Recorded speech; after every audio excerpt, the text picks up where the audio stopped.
열왕기상 11장 1절에서 8절.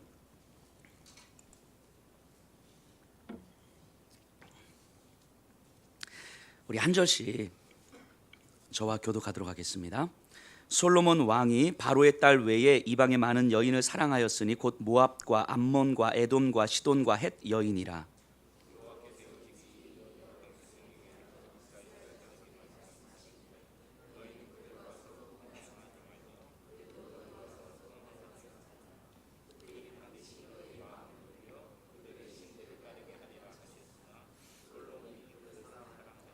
왕은 후궁이 700명이요 첩이 300명이라. 그의 여인들이 왕의 마음을 돌아서게 하였더라.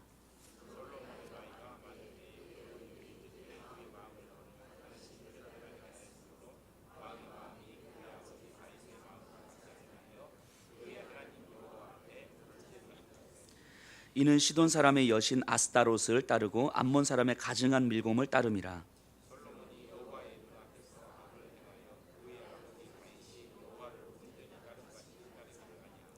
모압의 가증한 그모스를 위하여 예루살렘 앞 산에 산당을 지었고 또 암몬 자손의 가증한 몰록을 위하여 그와 같이 하였으며 그와 같이 한지라. 그들이 자기의 신들에게 분향하며 제사하였더라. 아멘. 저희가 계속해서 열왕기서를 통해서 솔로몬의 이야기를 하고 있는데요, 지금은 솔로몬 인생의 그 막바지를 보고 있습니다. 이제까지 우리가 살폈던 것처럼 솔로몬은 지혜롭고 부귀와 평화를 누리던 왕이었어요. 하지만 성경은 그 지혜로움 안에 하나님으로 채워지지 않는 불안한 요소들이 자리 잡고 있었음을 우리는 계속해서 봤습니다. 즉 우리는 앞에서 솔로몬을 계속 살피면서 겉으로는 굉장히 화려하고 굉장히 지혜로운 것 같지만 솔로몬의 그 몰락을 예상할 만큼 그 징후들이 많이 있었음을 우리가 볼 수 있었어요. 그리고 오늘 11장에 이르러서는 아주 구체적으로 그리고 노골적으로 솔로몬의 몰락이 드러납니다. 근데 우리가 이제 솔로몬의 이제 몰락을 살펴보면서 솔로몬의 징후들이 언제 어디서부터 시작되었는지를 추적하는 건 사실 어렵습니다. 왜냐하면 솔로몬 안에 도사리고 있었던 그 은밀한 죄들이 하나님 앞에서 점검되지 않은 채 서서히 그 힘을 드러났기 때문입니다.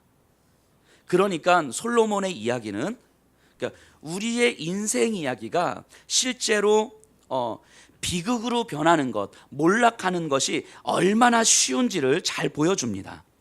사소하게 지나칠 수 있는 죄, 범하기 쉬운 혹은 범했던 그 죄, 그것들이 사실은 쌓여서 엄청난 참사로, 엄청난 몰락으로 이어질 수밖에 없는 그 죄들이었음을 우리가 세심하게 생각하지 않으면 우리의 인생도 결국은 몰락하고 비극으로 끝날 수밖에 없음을 솔로몬은 보여주고 있는 것입니다.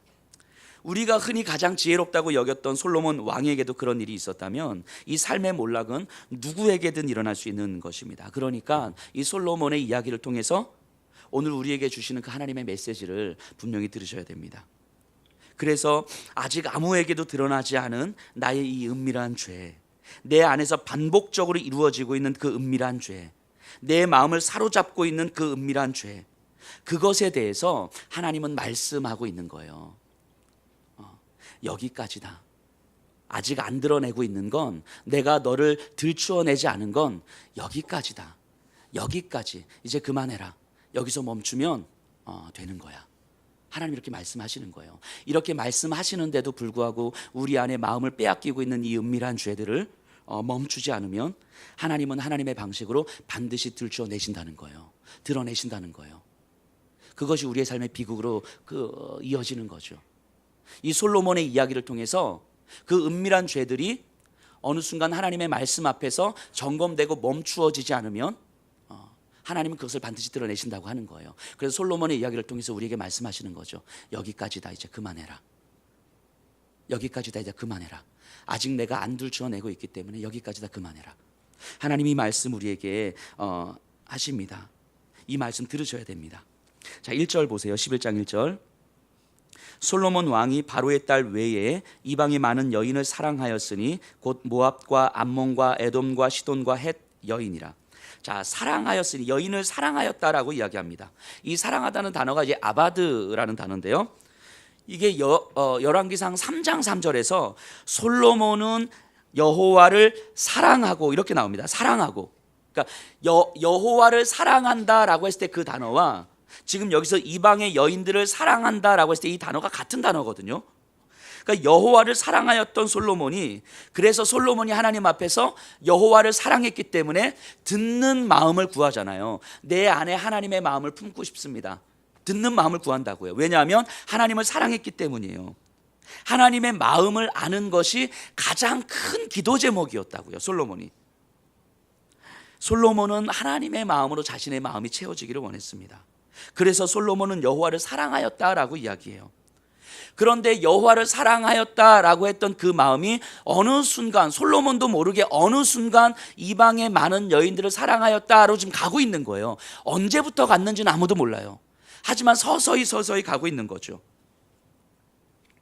하나님의 마음이 채워지는 것이 가장 큰 기도 제목이었던 솔로몬이 자기도 모른 채 이방 여인들을 사랑하기 시작하면서 하나님의 마음도 있지만 이방의 여인들도 있는 거죠. 자, 이방의 여인을 사랑한다는 말은요, 말 그대로 여자를 사랑한다는 거, 이 의미가 있어요. 즉 성적인 의미가 있는 거죠.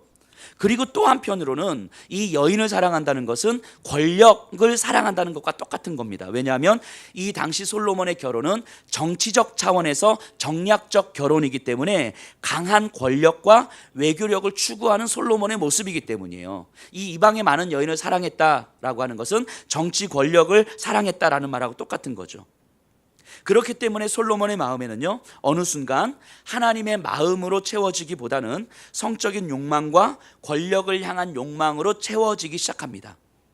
성적 욕망과 권력을 향한 욕망은 어느 순간 하나님이 아닌 다른 신들을 내 삶에 용납하게 되는 거예요. 근데 이게 언제부터인지는 아무도 모르는 거예요. 그냥 서서히 그 솔로몬의 마음 안에 있는 그 은밀함들이 점검되지 않고 그냥 지나쳐 갔을 때, 자연스러운 것처럼 지나쳐 갔을 때 어느 순간 이것이 쌓이게 되는 거죠. 자, 2절 보세요. 여호와께서 일찍이 이 여러 백성에 대하여 이스라엘 자손에게 말씀하시기를 너희는 그들과 서로 통혼하지 말며 그들도 너희와 서로 통혼하지 말게 하라. 그들이 반드시 너희의 마음을 돌려 그들의 신들을 따르게 하리라 하셨으나 솔로몬이 그들을 사랑하였더라. 하나님이요, 이스라엘 백성들에게 그리고 그들의 왕에게 분명히 이렇게 말씀하셨어요. 이방 여인들과 통혼하지 마라. 결혼하지 마라. 이방 여인들과 정치적 권력을 위해서 결혼하지 마라. 그들과 결혼한다는 건 하나님으로부터 마음이 빼앗기는 것이고, 왜냐하면 그들의 신들을 다시 그대로 들어와야 되기 때문이다 라고 하나님 분명히 말씀하셨거든요. 솔로몬은 이 말씀을 알고 있어요. 근데 이제 솔로몬의 입장에서 한번 이제 생각해 보면요, 분명히 이걸 알고 있는데 그때 당시에 이스라엘 왕의 입장에서 보면 아내를 여러 명 두는 건 뭐 흔한 일이잖아요. 있을 수 없는 일이죠. 아내가 많다는 건 왕권을 드러내는 것이고 왕실의 이 안정감을 다지기 위한 당연한 조치들이란 말이죠. 그렇기 때문에 한 명씩 아내로 삼기 시작해요. 그러면서 여전히 하나님을 섬겼고 하나님의 뜻을 물었을 거예요. 그렇게 한 명씩. 그러다 어느 순간 여인들이 많아지기 시작하면서 솔로몬은 자신도 모르게 하나님을 여전히 섬기고 하나님의 뜻을 묻지만 이 마음이 분산되기 시작했을 거예요. 그리고 어차피 한 명 내 아내로 삼을 거 이왕이면 조금 더 정치적으로 안정을 추구하는 방식으로 결혼을 하면 훨씬 더 유익하겠다라고 생각을 했을 것이고요. 그리고 정치적 안정을 꾀하는 방식으로 정략적 결혼이 계속해서 이루어졌을 거예요. 그리고 자기도 모르게 어느새 여기까지 왔죠. 어디까지 왔냐면요, 3절 보세요. 왕은 후궁이 700명이요 첩이 300명이라 그의 여인들이 왕의 마음을 돌아서게 하였더라. 몇 명입니까? 1000명이에요. 1000명. 어느 순간 1000명의 여인들이 솔로몬 주변에 있는 거예요. 그들이 왕의 마음을 돌아서게 했다라고 이야기합니다. 이게 여인들이 왕의 마음을 돌아서게 했다라기보다는 이미 솔로몬의 마음이 하나님으로부터 돌아서고 있었던 것의 결과가 여인들을 취하게 되는 거겠죠. 여인들이 들어와서 솔로몬의 마음을 돌아선 게 아니고 이미 솔로몬이 여호와로부터 은밀한 죄들이 하나씩 쌓여가면서 돌아서게 됐을 때 그 결과가 여인들을 취하는 방식이었겠죠. 그러니까 이 원인이 여인들에게 있는 것이 아니라 솔로몬 안에 있는 그 은밀한 죄에 있는 거죠. 하나님을 사랑하는 마음이 여러 여인들과 권력과 다양한 신들에게로 이렇게 분산되어져 가는 거죠. 자, 7절 보세요.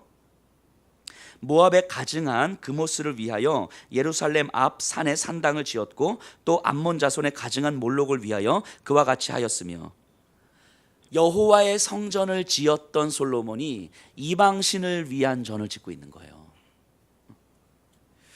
물론 솔로몬이 그 신들, 이방의 신들을 전적으로 섬기지 않았겠죠. 솔로몬은 여전히 하나님을 섬기고 있었어요. 안식일마다 거기서 예배를 드렸을 것이고 하나님의 말씀을 들었을 것이고 제사를 드리고 찬양을 하고 성전에서 할 수 있는 모든 걸 다 했을 거예요. 그리고 자신의 아내들을 위해서 이방 신전을 짓고 가끔씩 한번 방문했겠죠. 1000명이니까 일주일에 한 번씩만 방문해도 1000주일이니까 어쨌든 많은 시간을 돌아가면서 방문했겠죠. 그러니까 솔로몬 안에는 이런 마음이 있었겠죠. 나의 중심은 하나님이고 내 아내들이 섬기는 그 신은 내 아내 때문에 그냥 한 번씩 가는 거지, 저 신들은 내 중심이 아니야, 내 중심은 하나님이지 라고 생각을 했을 거예요. 솔로몬은 그렇게 자기도 모르게 마음이 분산되고 있는 거죠. 자, 4절 한번 보세요. 솔로몬의 나이가 많을 때에 그의 여인들이 그의 마음을 돌려 다른 신들을 따르게 하였으므로 왕의 마음이 그의 아버지 다윗의 마음과 같지 아니하여 그의 하나님 여호와 앞에 온전하지 못하였으니. 자, 4절에 보니까 이 한 절에 마음이라는 단어가 몇 번 나옵니까? 3번 반복돼요. 3번. 한 절에 같은 단어가 3번이 반복돼요. 그러니까 지금 이 11장 본문에서 솔로몬의 몰락은요, 이 열왕기서 저자는 솔로몬의 그 마음에 지금 집중하고 있는 거예요. 그 마음이 돌려 여호와로부터 마음이 돌아서서 이 마음의 문제를 지금 이야기하고 있는 거예요. 성경에 보면요, 솔로몬이 나이가 많을 때에 그의 여인들이 솔로몬의 마음을 돌렸다 이렇게 이야기를 합니다. 그런데 이거를 솔로몬이 평생 자라다가 그의 말년에 여인들 때문에 마음이 돌아섰다 이렇게 이해를 하시면 안 되는 거예요. 그의 말년에 갑자기 결혼을 많이 한 건 아니잖아요.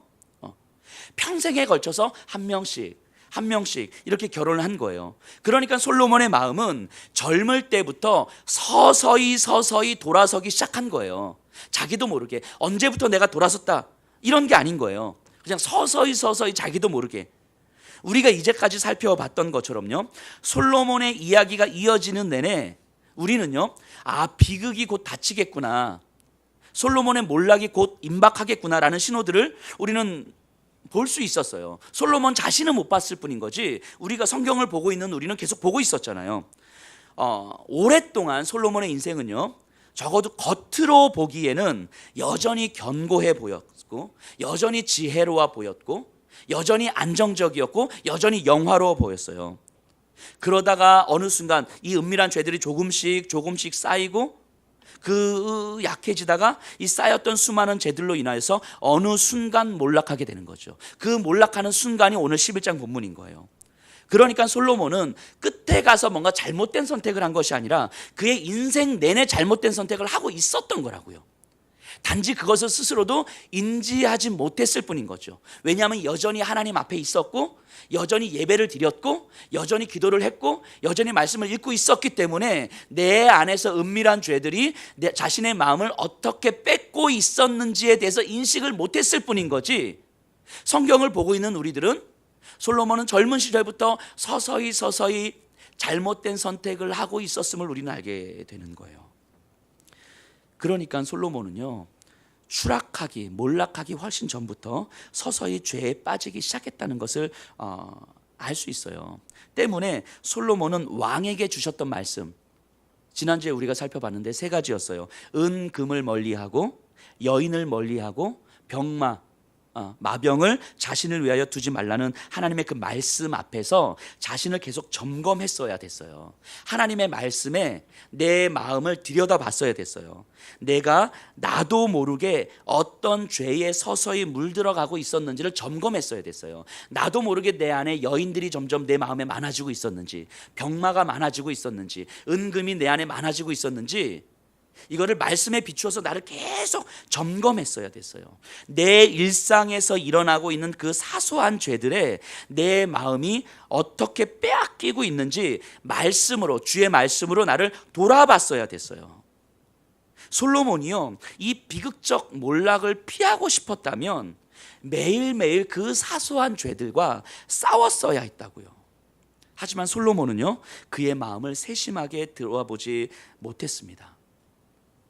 우리가 솔로몬의 일생을 보건대 솔로몬이 하나님 앞에서 내가 하나님을 사랑하지 않겠습니다, 나는 하나님을 떠나겠습니다, 이렇게 마음 먹고 결단한 적이 없어요. 솔로몬은 항상 하나님 앞에 있었다고요. 솔로몬은 항상 하나님을 사랑하고 있었다고요.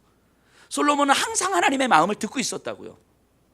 그러나 나도 모르게 내 안에서 다른 것들에 대한 마음이 조금씩 커질수록 조금씩 하나님에 대한 마음이 덜 사랑하게 되고, 그리고 어느 순간 하나님을 사랑하고 하나님 앞에 있다고 하지만 하나님을 위하여 살지 않는 솔로몬의 모습을 보게 됩니다.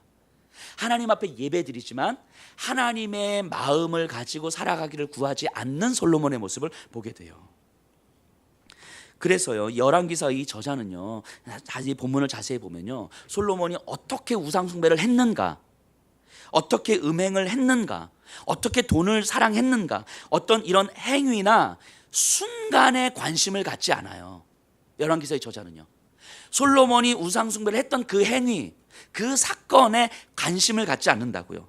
단지 그런 것들이 나타나기까지 솔로몬의 마음 안에서 은밀히 서서히 진행되고 있었던 그 마음의 습관들에 관심을 갖고 있는 거예요.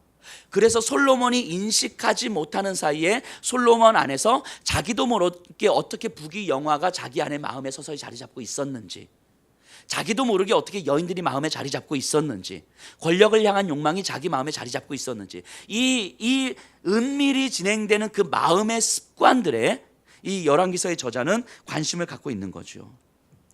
그리고 오늘날 우리도 저는 똑같습니다. 저는 이 본문을 보면서 이런 마음이 들었어요.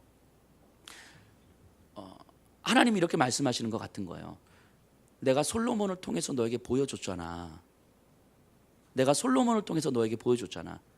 솔로몬처럼 똑같이 살아갈래? 그러니까 여기까지만 해.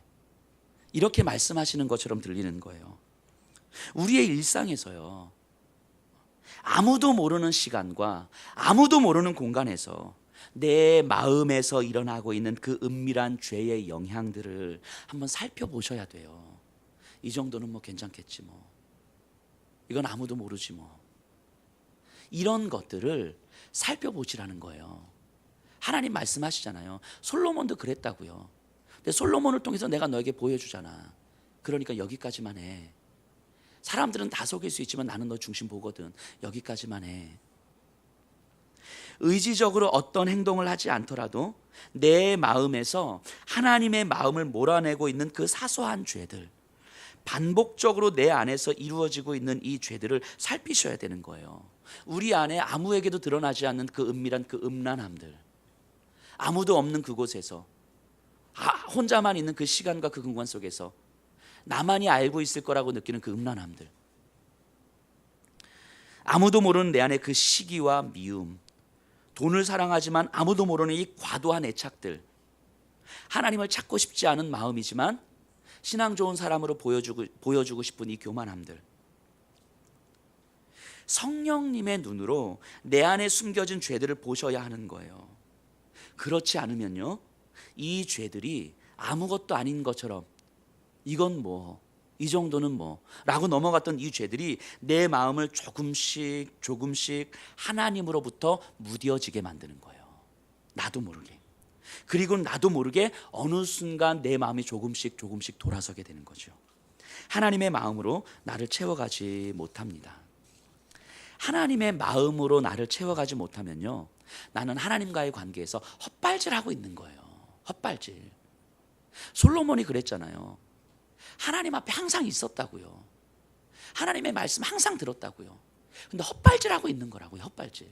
하나님의 마음으로 내 마음을 이렇게 채우지 않으면 내가 하나님 앞에서 사는 모든 것들은 헛발질하고 있는 거라고요. 우리가 이 예배의 자리에 나와서 이 예배를 드리는 게 너무너무 귀한 것이지만 내 마음 가운데 여전히 은밀한 죄들을 세심하게 살피지 않으면 우리는 헛발질하고 있는 거라고요, 지금. 그러니까 솔로몬을 통해서 우리에게 보여주시는 거잖아요. 더 이상 헛발질하지 말라고. 하나님과의 올바른 관계 속에서 하나님의 마음으로 우리의 마음에 채우라고 말씀하시는 거잖아요. 그러려면 내 안에 있는 그 은밀함들을 들여다보라고 이야기하고 있는 거죠. 저와 여기 계신 분들 이 말씀 들으셔야 됩니다.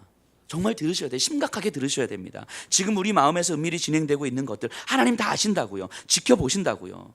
그러니까 오늘 이 자리에서 여기까지다, 여기까지다, 여기까지면 괜찮아, 네 영혼 살 수 있어, 여기서 멈추면 이제 그만하면 네 영혼 살 수 있어, 나는 너의 영혼이 살기를 원한다고, 나는 너의 영혼이 하나님 앞에서 다시 서기를 원한다고, 그러니까 여기까지다, 더 이상은 안 된다, 이렇게 말씀하시는 하나님의 말씀을 들으셔야 되는 거예요. 우리의 삶을 지키기를 원하시는 분이 바로 우리 하나님이시라고요. 신자들이 이 땅에서 몰락하기를 원하시지 않는 분이 바로 우리 하나님이시라고요. 여기 있는 한 사람 한 사람이요, 이 땅을 살아가면서 몰락하기를 원하지 않으신다고요. 여기 있는 한 사람 한 사람이 이 땅을 살아가면서 거룩함을 회복하고 정결함을 회복하고 하나님의 마음을 품고 하나님의 마음을 드러내는 삶을 살기를 원하신다고요. 우리를 통하여서 이 땅의 교회들이 거룩함을 회복하기를 원하신다고요.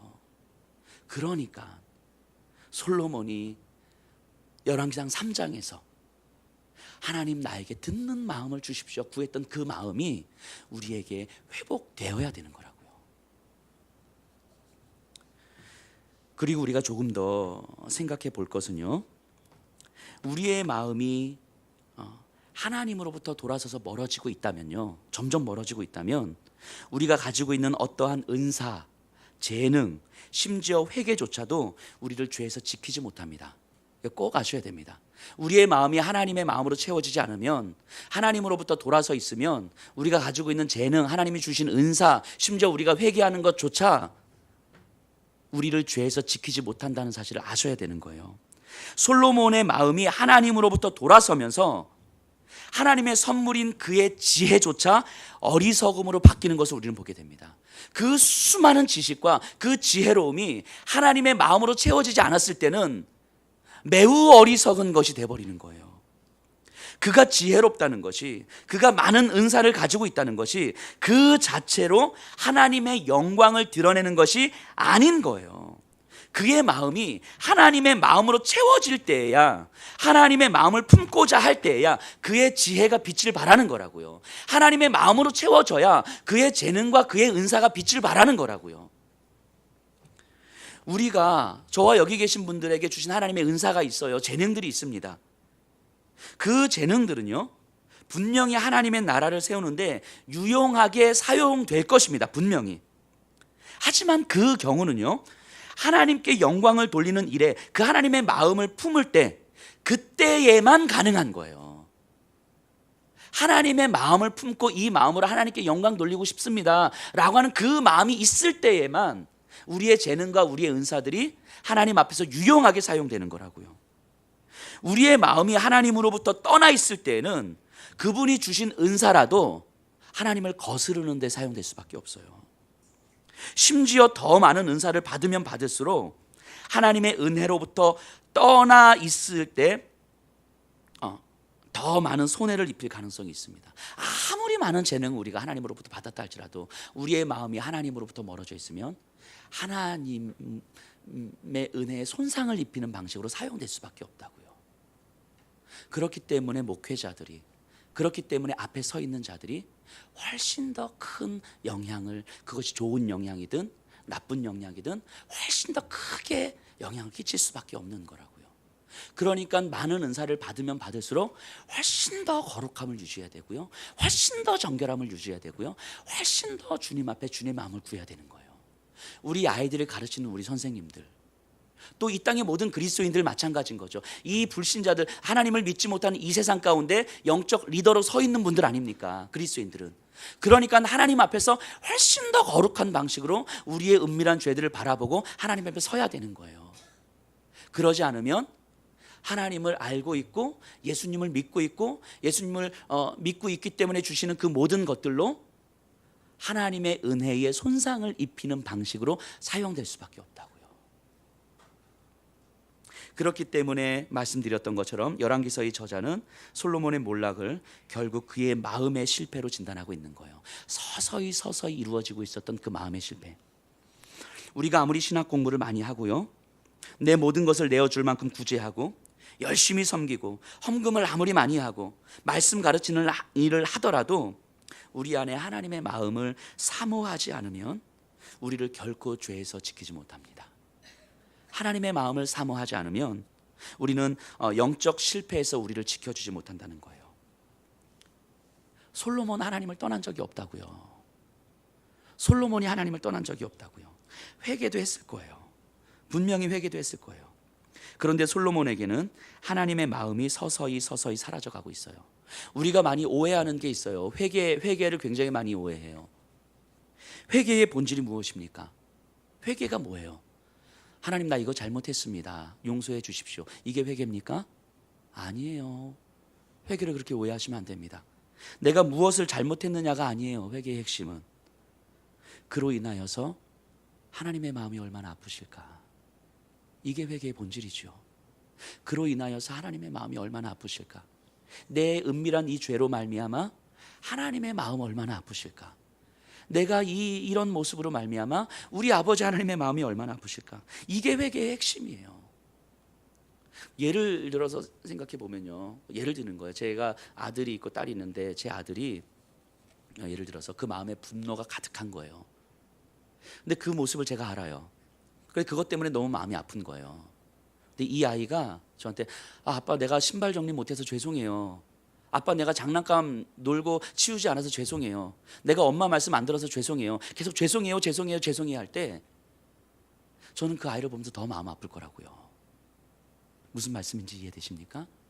그 아이가 신발 정리 안 한 것도 잘못한 거고, 장난감 놀고 안 치운 것도 잘못한 거고, 엄마 말씀 안 들은 것도 잘못한 거예요. 그런데 그게 회개의 핵심이 아니라고요.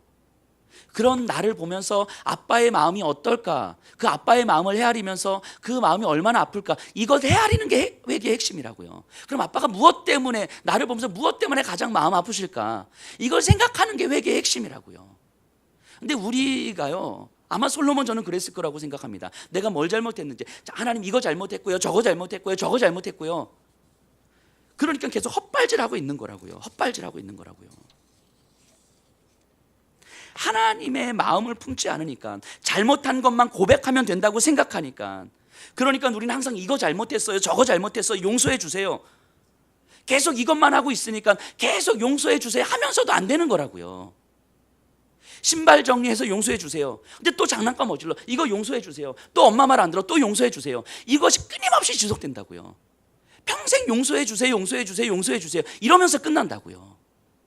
그러면서 하나님의 마음을 품지 못하는 거예요. 솔로몬이 저는 이랬을 거라고 생각해요. 회개를 하면서 하나님으로부터 멀어지고 있는 이 모습. 하나님의 마음을 품지 않으면요, 아무리 회개를 해도 그 회개가 우리를 죄에서 지켜주지 못해요. 그의 마음에 하나님의 마음이 없잖아요. 나를 보시면서 하나님 얼마나 아프실까, 얼마나 안타까워하실까. 하나님께서 내 안의 모습을 보시면서 말씀하실 때 너 여기까지다, 이제 그만해라 말씀하실 때 내 은밀한 죄를 보면서 하나님 이거 아시는구나, 아무도 모르지만 하나님 내 중심 아시는구나, 내 마음 아시는구나. 하나님 이거 보시면서 하나님 얼마나 마음 아프실까. 당신의 아들을 예수 그리스도를 십자가에서 죽이시면서까지 그 어마어마한 죄를 당신의 아들에게 다 덮어 씌우시면서까지 나를 살려주셨는데, 마치 내가 죄가 없는 것처럼 덮고 가고 있는 이 은밀한 죄를 하나님 아시는구나. 이거 보시면서 하나님 얼마나 마음 아프셨을까. 이거 보시면서 하나님 나에게 얼마나 말씀하셨을까. 그 말씀을 나는 이제까지 왜 못 듣고 있었을까. 못 듣고 있는 나를 보면서 하나님 또 얼마나 마음 아파하셨을까. 그 하나님의 마음을 생각하면서 내 마음이 죄송한 거예요. 하나님 죄송하다고, 하나님 죄송하다고, 내가 속일 수 있을 줄 알았다고, 이건 아무것도 아닌 줄 알았다고, 이 정도면 괜찮은 줄 알았다고. 근데 하나님 이것마저 마음 아프신 줄 하나님 몰랐습니다. 주님 죄송합니다. 이게 회개의 본질이지요. 솔로몬은 이렇게 회개를 했었어야 됐어요. 근데 그 마음이 없었죠. 참된 회개는요, 우리를 영적으로 결코 실패하지 않게 합니다.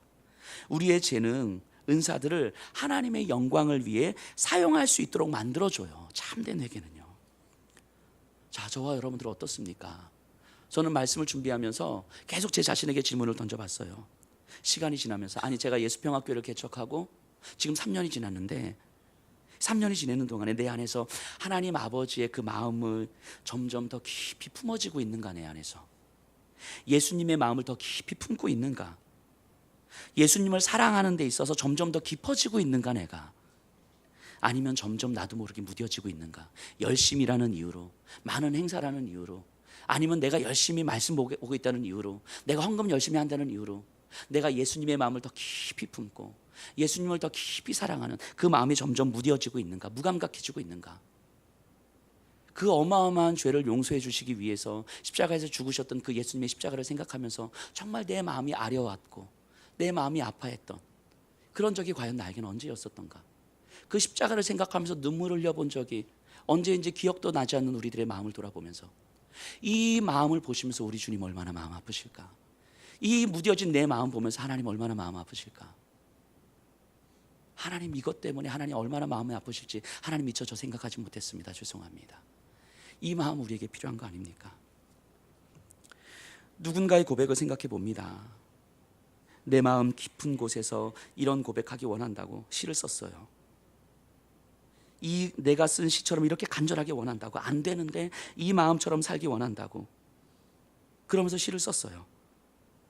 이 고백이 찬양으로 만들어졌는데 저는 이 찬양의 고백이 우리들의 간절한 기도였으면 좋겠습니다. 밀러 여사가 쓴 시인데요.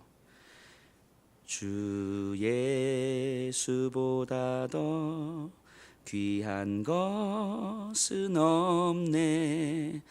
이 세상 부귀와 바꿀 수 없네. 영죽을 내 대신 돌아가신 그 놀라운 사랑 잊지 못해.